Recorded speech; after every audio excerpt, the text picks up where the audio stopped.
Hey everyone, it's Carissa Wiley here for ellenhudson.com. Thanks for joining me today. Today I am sharing some super simple homespun style Christmas cards. These are easy to produce, so you can make a bunch of these at once. And I'm featuring the Merry Little Christmas stamps and dies from the Essentials by Ellen line, as well as the Plaid maker. Now I'm mixing and matching some older and some newer products. And this Plaid maker stamp set is one of the older products that I have in my stash. Has this great plaid pattern, but it also has elements where you can build a larger plaid pattern as well. So it's really versatile. I'm going to be using this buffalo check plaid here, and I'm going to be placing it right in the center of my A2 card base. Now, these are kind of one layer type cards. There's not a lot of dimension, so they're easy to mail.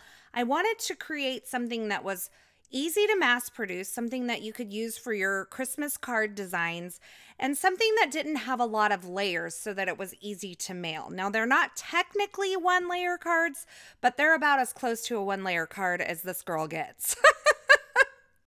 So I'm using some Gina K Obsidian Amalgam ink to stamp this pattern right in the upper center of my card. So it's not directly in the center of my card. It's shifted more to the top than it is the bottom. And I'm using my Misty stamping tool because I can easily switch out the card base and stamp this in the same place on each of these card bases. Now, once I have that plaid pattern stamped, I'm going to go ahead and stamp and emboss my sentiments on these cards. The sentiments that I'm using today are from the Merry Little Christmas stamp set, and I'm making one card with the sentiment, Let It Snow, and two of the cards with the Merry Christmas sentiment. And you'll notice that I am prepping the surface of my card base with a powder tool before I stamp the sentiment in some Versamark ink onto the front of my card.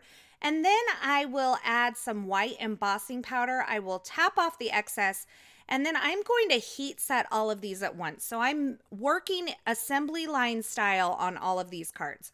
Stamping all the plaid, then I'm stamping all of the sentiments, and then I'm going to do all of the heat embossing at once. Now, if you were doing huge batches of this, you may want to do 5 or 10 of these at a time where you do the sentiment and then heat emboss. So here is a look at the card bases. I have the sentiments embossed on the front of them, and I love that white heat embossing on top of that craft cardstock. It gives you a really cool homespun look, and with that plaid, I don't know, these cards just feel really cozy to me. So now it's time to add some focal images, and once again, I'm using the Merry Little Christmas stamp set from the Essentials by Ellen. This is a part of their most recent release, and it's got these really fun little images. They're easy to watercolor, and they're great because there's coordinating dies available. And if you haven't noticed, ellenhudson.com, their dies now come separated for you. You don't have to clip them apart anymore, and I absolutely love that. So I am stamping these images on some Ranger watercolor cardstock in some Gina K Obsidian Amalgam ink, and I'm going to do some quick and dirty watercoloring, and I'm using my Zig Clean Color Real Brush markers, and I'm just scribbling some of this ink onto a clear acrylic block, and then I'm going to pick it up with a damp paintbrush and do some quick watercolor. Now, when I first started doing my watercoloring, I was actually using a water brush, and I had a problem that too much water was coming out of my water brush, and I was getting like way outside of the lines. Now, I'm not being perfect with these. It's okay if they're a little bit quick and dirty with the watercolor, but this red was bleeding out everywhere. So I switched to this little paintbrush. It's actually from a Ranger brush set, and I really like it. It's not a fancy brush at all, but it was perfect for this watercolor. And if you're not comfortable with watercolor, you could absolutely use Copic markers, colored pencils, whatever you prefer. You can also achieve this technique using some water-based dye inks like the Catherine Pooler dye inks to watercolor using those inks as well. So I've gone ahead and I've positioned the coordinating dies and held them in place with a little bit of purple tape, and I'm running that through my die cut machine. And I have these images die cut and ready to go onto my card fronts. Now, before I attach them, I'm actually going to take a Uniball white gel pen, and I'm going to use my T-square ruler to draw a frame around this plaid area. You can see I'm just using the T-square ruler to keep my line pretty straight. I'm going a little bit slow with the gel pen so that I don't get areas that are skipped, but I think this white frame around this area just adds that little something extra that these cards needed, and it adds to that really homespun feeling of these cards.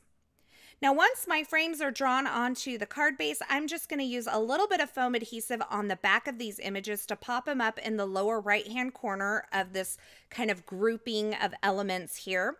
And I'm going to do that with the snowman and then the two little cars as well. I think this red car with that green Christmas tree on top is super adorable. And I'm going to finish these cards off by adding a little bit of stardust stickles to my snowman and also a little bit to the trees that are in this grouping of images here and also on top of the car there. And I'm just squeezing a little bit of the stickles glitter glue out and then kind of spreading it around. This is a great embellishment because, number one, it's very flat. It doesn't really flake off. It's quick to dry when you put it on in light layers, and it's really inexpensive and adds just a little bit of sparkle to your card. Now here's a look at the completed card projects. They are so adorable, easy to produce. I did finish them off with a little bit of red and white baker's twine along the top of the card. I just thought that was a fun little touch for these homespun feeling Christmas cards. And as always, I will have links to the featured products used in these projects in the description at YouTube. So if you're looking for something in particular, be sure you check there. As always, thanks for stopping by. Thanks for watching. I hope you enjoyed these card projects. If you did, be sure to give this video a thumbs up and don't forget to subscribe to the YouTube channel here so you don't miss any of the paper crafting and card making video tutorials. As always, I'm so glad you stopped by. Thanks for watching, and until next time, I hope you have a fabulous day. Hey, thanks for sticking around to the very end. You know, if you've made it this far, you are one of my favorites. If you want to subscribe to our YouTube channel, go ahead and click the button on the left side of the screen. And here's a couple more video tutorials I thought you might enjoy.